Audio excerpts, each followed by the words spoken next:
Mbak, ada yang bisa dibantu? Ini, Miss, saya mau nanya, kan anakku baru terbang tanggal 29 ke Hong Kong. Terus? Tanggal berapa? Dan 29. Cowok atau cewek? Cewek.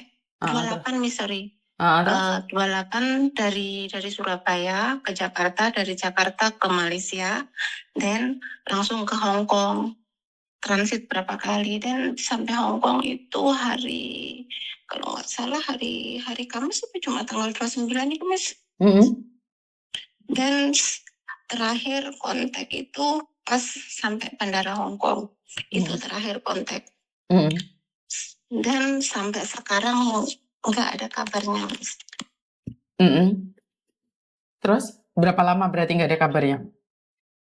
Ya, semenjak sampai Hong Kong tanggal 29 sampai sekarang, Mas. Ya mungkin dia masih masa-masa penyesuaian, Mbak, di Hong Kong, Mbak. Masa penyesuaian. Kan 1 hari itu kan diambil sama agent ya. Udah bilang, Bu, Mbak, sama handfree-nya Mbak, gensetnya Mbak, tok-tak Mbak. Sumpun. Terus? Ngomongnya nganu apa jenenge gak aktif, mungkin aku. Bayu, itu malah disebuli Mbak, jangan pakai bahasa Jawa, ntar keliru kabeh. Terus ini diambil agent, oh iya wis nggak masalah. Terus boleh wis diambil. Bahasa Indonesia non. Terus? Mungkin bisa online. Terus tak tunggu ya wis, kan aku sendiri di luar negeri jadi kan paham dong, Miss. Itu sampai tak tunggu online, tapi mungkin sekedar dibuka datanya, terus udah itu off lagi sampai sekarang. Nggak bisa komunikasi, kan sebagai orang tua kan khawatir dong, Miss. Emang Hong Kong ini nggak bisa dong, Miss. Seandainya sudah diambil majikan, ngasih informasi ke keluarga bahwa aku udah nyampe, udah diambil majikan, gimana? Kan tahu perlu penyesuaian. Masa enggak bisa sama sekali buka HP? Ya, intinya adalah satu-satu majikan beda aturan ya. Saya tidak berani bahwa itu adalah Hong Kong. Karena ada juga majikan yang memang tidak mengizinkan orangnya pegang HP nih selama beberapa bulan. Nah, Samen kan siapa yang masukin ke PT tersebut? Samen harus minta tanggung jawab orang yang masukin PT tersebut. Kamu cari PT-nya, sayang. Ampun, sudah. Aku nelpon sama dia, malah dia ngomongnya yang nggak enak. Jadi kan terus adu otot, Miss. Iya, karena mungkin kan dia belum punya uang, Mbak. Ya setelah dia dapat gajian, dia libur, mungkin dia akan beli kartu baru. Mungkin nggak dikasih wifi? Sudah siap uang, Miss, dari PT kan. Oke, dari sponsor dia dapat pesangon 3 juta. Tapi dari pihak PT pesangonnya itu uang sakunya dipotong lagi 1,5 juta. Aku nggak tahu. Terus proses bikin paspor pun suruh bayar 400.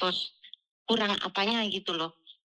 Kan namanya anak-anak baru sekali tak kasih tahu, tapi dianya gini, orang semuanya gini, suruh bayar 400 karena nggak ada kakak yang sekarang, yang nggak ada apanya, saya kurang paham.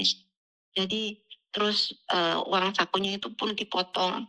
Waktu ini saya nelpon sama PT-nya, katanya udah nelpon agensi yang di Hong Kong, katanya baik-baik saja, tapi saya mau informasi yang akurat.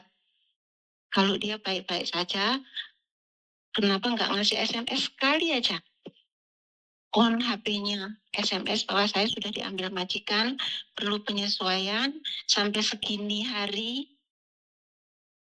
Katanya lain lagi, mungkin di training, mungkin karena nggak bisa bahasa, karena apa. Terus kalau semua di off, dia mau translate kemana, mau nanya sama siapa, Miss. Itu yang khawatir itu saya, Miss.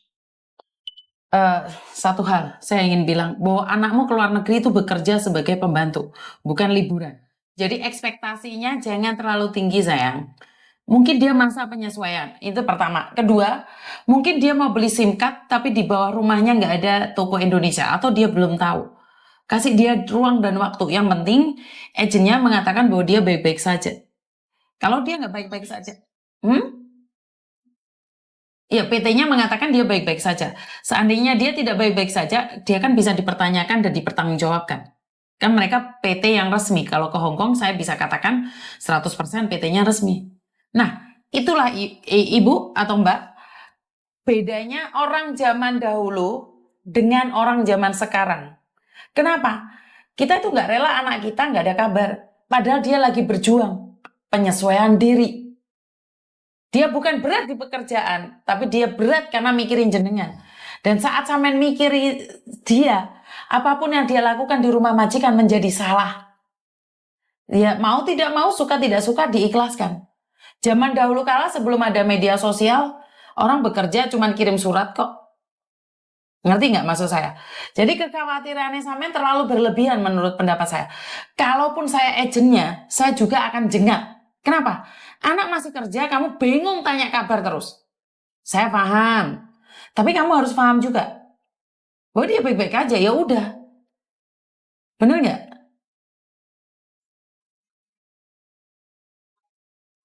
Ngerti? Ya karena ke posisimu di luar itu, harusnya kamu lebih tahu dong. Bahwa tidak semua majikan bisa ditaklukkan. Apalagi dia bukan X, sayang. Jadi izinkan dia menyesuaikan diri, jangan terlalu khawatir, biar dia bisa bekerja dengan tenang. Doakan dia. Karena saat doamu menembus ruang dan waktu. Mungkin setelah telepon Miss Yuni, dia dikasih kesempatan telepon sama majikannya. Karena anakmu mungkin sangat baik. Kenapa? Dia tidak diizinkan telepon, dia lebih baik memendam rasa itu. Ngerti nggak? Iya. Jadi jangan khawatir berlebihan. Ntar anakmu sing bobrok atine sayang. Kan wis tahu bagaimana keadaan di luar, Miss. Ya kamu tahu, tapi kan anakmu nggak tahu. Kamu tahu, tapi anakmu nggak tahu. Karena itu kasih pengalaman dong sama anakmu. Izinkan dia bebas dong. Bener gak sih? Ya, sampean sudah pengalaman ke luar negeri. Mbak handframe-mu, Mbak jengat lorong, Mbak. Aduh, sakit loh sayang. Sampean sendiri kerja di luar negeri. Sampean tahu kondisi kerja di luar negeri. Sampean bisa menundukkan orang lain. Belum tentu anakmu bisa menundukkan. Hari ini anakmu lagi berjuang. Khawatir apakah tidak boleh, Miss? Boleh. Tapi jangan berlebihan. Iya, Pana? Iya. Wong kamu yang di luar negeri kok malah gak pengalamannya nggak dipakai buat anak itu ya apa sih? Ya kan mungkin hati saya gini, Miss, sekali SMS oke, saya mau perlu penyesuaian oke, nggak masalah. Sekali bahwa aku udah di tempat majikan, nggak bisa online sekian hari, nggak masalah. Yang penting aku itu udah tahu bagaimana keadaannya gitu loh, Miss, maksudnya, Saya Miss. paham, tapi kan kita nggak paham keadaan dia seperti apa sih. Dia nggak punya SIM card mungkin, belum ada WiFi mungkin. Kan kita positif thinking aja dulu. Dia masa-masa penyesuaian. Bener gak sih? Iya. Karena dia nggak ada paketan, boleh dong. 1 bulan setelah dia mendapatkan gaji, mungkin dia akan beli. Mungkin dia akan liburan. Bener gak? Iya.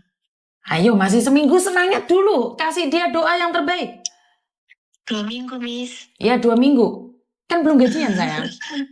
Belum gajian, tapi dari rumah bawa bekal 400 lebih Mbak, kayaknya, Miss. dia punya Dolar bekal Hongkong. 10 juta pun, kalau dia tidak tahu toko Indonesia untuk beli SIM card, bagaimana sayang? Di bandara nggak ada ya? Nggak ada, Mbak.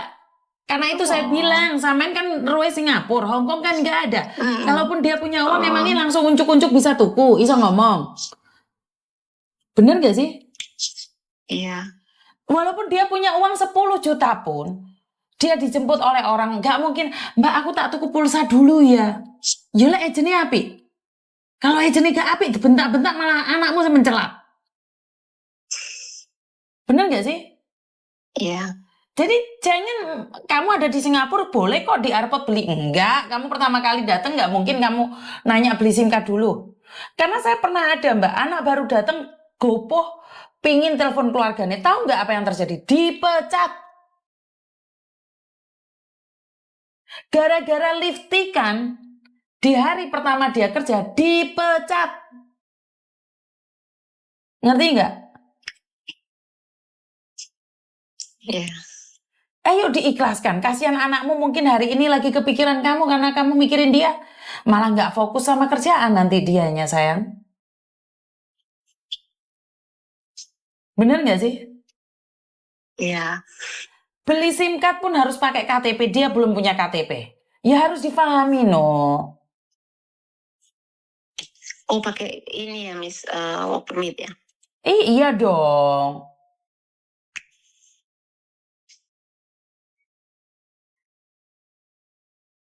Siapa sih orang tua yang ikhlas anaknya kerja di luar negeri? Apalagi sebagai pembantu. Tapi itu adalah perjalanan hidupnya sayang. Iya. Sebenarnya nggak ikhlas, Miss. Kan Miss, tahu gimana kerasnya luar negeri, tapi dianya yang ngotot. Tapi kan dia berhak untuk bahagia dengan caranya. Iya, paham. Malah saya bangga dengan anak-anak seperti ini yang mau berjuang dengan caranya sendiri. Harusnya sampai bangga dong. Karena nggak tahu ibunya kan single parent. Lah ya, kan harusnya kamu bangga anak mau mencari rezeki sendiri. Kamu hanya memberikan doa yang ikhlas kepada dia sayang. Jangan sampai kamu gandoli terus rezekinya anakmu seret loh ya.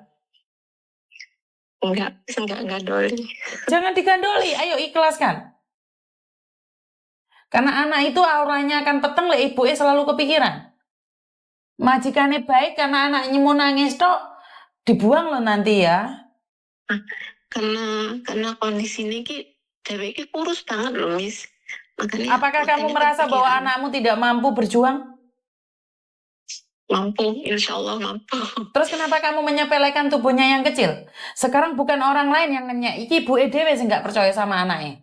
Ayo.